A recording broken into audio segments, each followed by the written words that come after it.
The murder of Tammy Terrell. The case of Tammy Terrell, previously known as Arroyo Grande Jane Doe, is a haunting reminder of the countless unidentified murder victims whose cases remain unsolved for decades. Tammy was a 17-year-old girl from Roswell, New Mexico, whose body was discovered in Henderson, Nevada on October 5, 1980. For over 40 years, she remained unidentified despite extensive investigative efforts. However, with the advancements in forensic genealogy, her identity was finally uncovered in December 2021. Tammy's case has since become emblematic of the importance of forensic science in solving cold cases and bringing long overdue closure to families of missing persons. On the evening of October 5, 1980, at approximately 9:20 p.m., two brothers, one of whom was an off-duty police officer, discovered the nude body of a young woman near the Arroyo Grande Wash in Henderson, Nevada. This location is now where the I-215 Beltway exists today. The victim was found face down in a posed position and had suffered brutal injuries, including multiple blunt force trauma wounds to the back of her head, likely inflicted by a roofing hammer or framing hammer. Additionally, she had 7 puncture-type stab wounds on the upper left side of her back, and one of her lower teeth had been knocked out. There were also indications she had been sexually assaulted. A piece of yellow or orange shower curtain was found nearby, suggesting the possibility that her body had been cleaned before being dumped.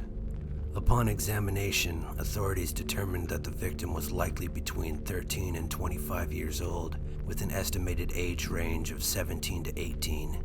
She was approximately 5 feet 2 inches tall and weighed between 98 and 110 pounds.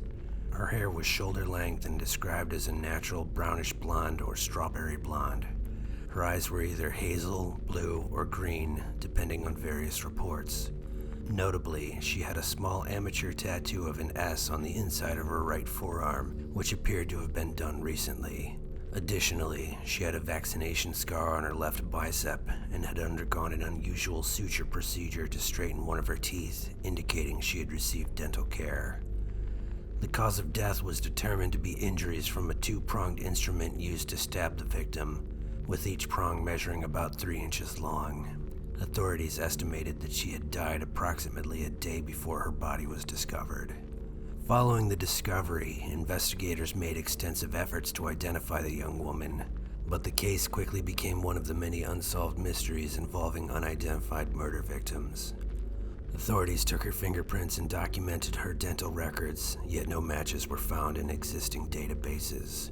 Over the years, numerous television shows covered the case in hopes of generating leads, and several forensic facial reconstructions were created to help with identification. Despite these efforts, the case remained unsolved for decades. In an extraordinary display of dedication, the police officer who initially discovered the body donated money to fund her burial and regularly visited the gravesite, leaving flowers in her memory. Over the years, her remains were exhumed multiple times in 2002, 2003, 2009, and 2016, as investigators followed potential leads and attempted to extract new forensic evidence.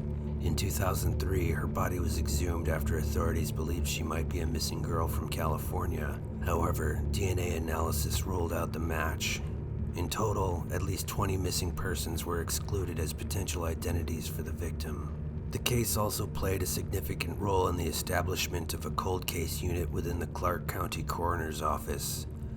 The former coroner, who worked closely with the National Center for Missing and Exploited Children, was deeply invested in solving the case. In a 2015 video, he pleaded for anyone with information to come forward, emphasizing that someone is missing their little girl, someone knows who she is. In 2015, investigators officially reopened the case, and new forensic facial reconstructions were created in an attempt to improve public recognition.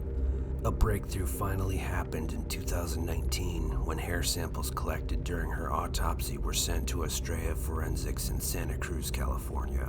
Using whole genome sequencing, scientists were able to develop a genetic profile, which was then uploaded to the ancestry database GEDmatch. This allowed forensic genealogists to trace her lineage and identify possible relatives.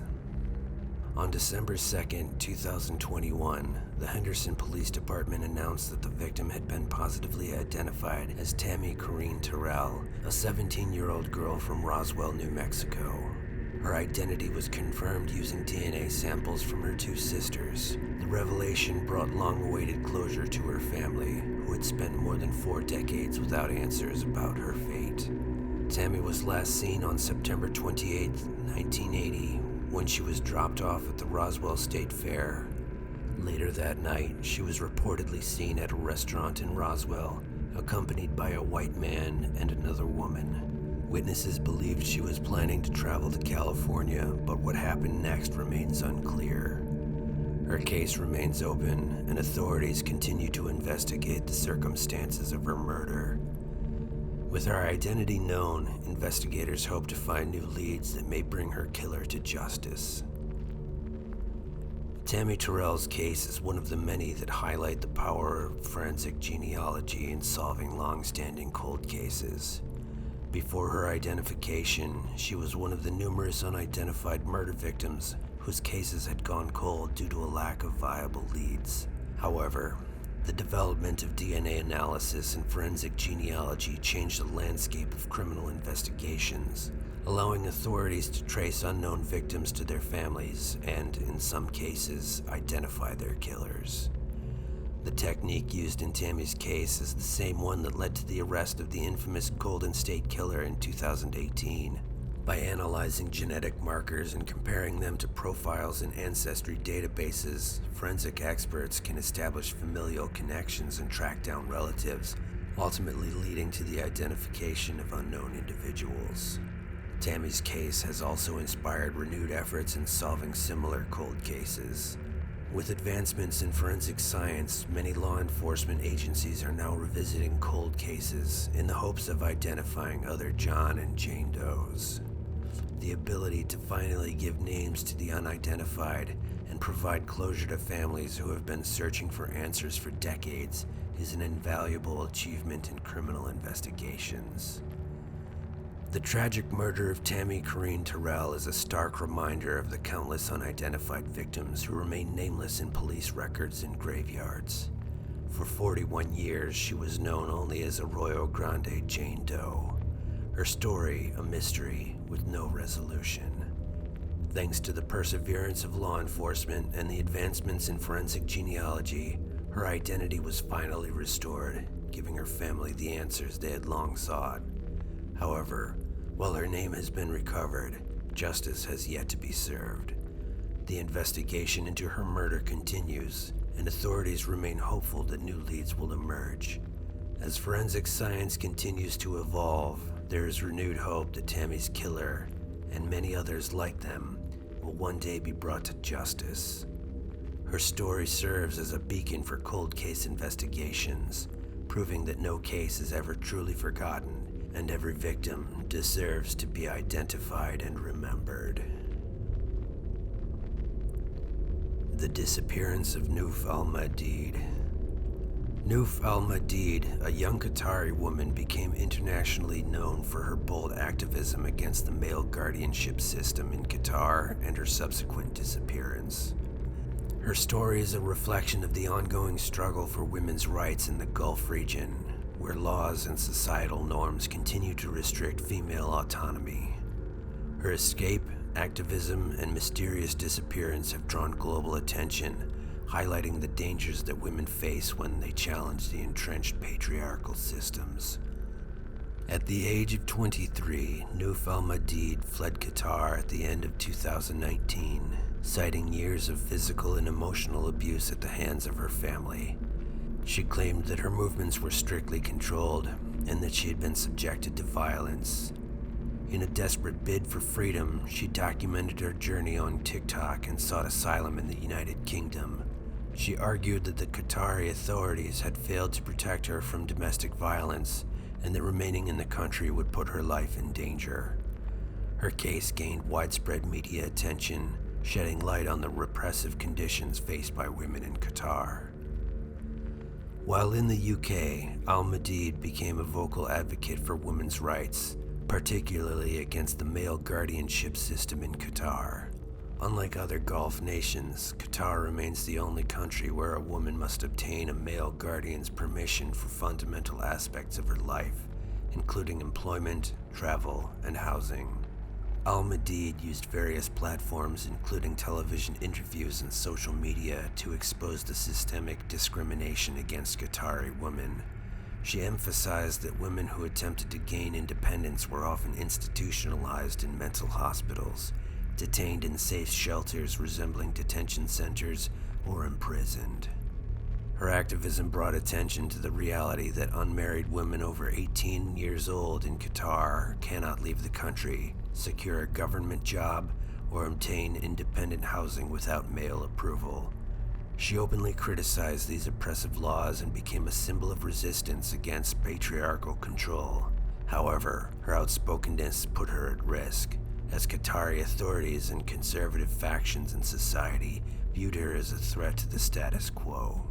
Despite the risks, Al-Maadeed made the controversial decision to return to Qatar on September 30th, 2021, after withdrawing her asylum request in the UK. She cited assurances from Qatari authorities that she would be protected and that her rights would be respected. However, soon after her return, she reported receiving death threats and sought protection from the government. Her fears were amplified when she posted a now-deleted Instagram video on October 12, 2021, in which she alleged that her family had attempted to assassinate her. On October 13th, Al-Maadeed ceased all social media activity, sparking widespread concern about her safety. For nearly 3 months, there was no word from her, leading to speculation that she had been forcibly detained or even killed. International human rights organizations, including the Gulf Center for Human Rights, pressured the Qatari government to disclose her whereabouts. With the FIFA World Cup 2022 approaching, Qatar was under intense global scrutiny, which likely influenced the government's decision to present evidence that she was alive. On January 9th, 2022, Al-Maadeed posted a short video on Twitter, assuring the public that she was safe. On March 18th, 2023, Al-Maadeed resurfaced on social media, releasing a series of distressing videos on multiple platforms. In these recordings, she referred to herself as the stupid one who returned to her homeland, indicating regret over trusting the Qatari authorities. The video provided alarming details about human rights violations carried out by state security forces, who she accused of operating outside the legal framework to target innocent citizens. Al-Maadeed appeared visibly weakened and emotionally distressed in the footage, crying as she spoke about her experiences. Since the release of these videos, no further updates have emerged about her whereabouts, leading to renewed fears that she has been silenced permanently. The lack of official response from Qatari authorities has only fueled concerns that she may have been detained or harmed. Noof Al-Maadeed's case has become emblematic of the larger struggle for women's rights in Qatar and the broader Gulf region. Her story highlights the dangers that women face when they attempt to break free from patriarchal control. Despite international attention and advocacy, the Qatari government's handling of her case remains opaque, raising serious concerns about the safety of women who challenge the system. Her disappearance also underscores the limitations of international pressure in protecting individuals from authoritarian states. While global attention momentarily forced Qatar to provide proof of her safety, it did not guarantee her long-term security. The silence surrounding her fate serves as a chilling reminder of the risks faced by activists in oppressive regimes. Noof Al-Maadeed's disappearance is a stark reminder of the perils faced by women who challenge deeply entrenched systems of oppression. Her courage in speaking out against male guardianship laws and advocating for women's rights inspired many, but it also made her a target. As the world watches and waits for answers about her fate, her case continues to be a rallying point for human rights activists calling for greater protections for women in Qatar and beyond. The international community must remain vigilant and continue to demand justice for Noof Al-Maadeed and all women facing similar oppression.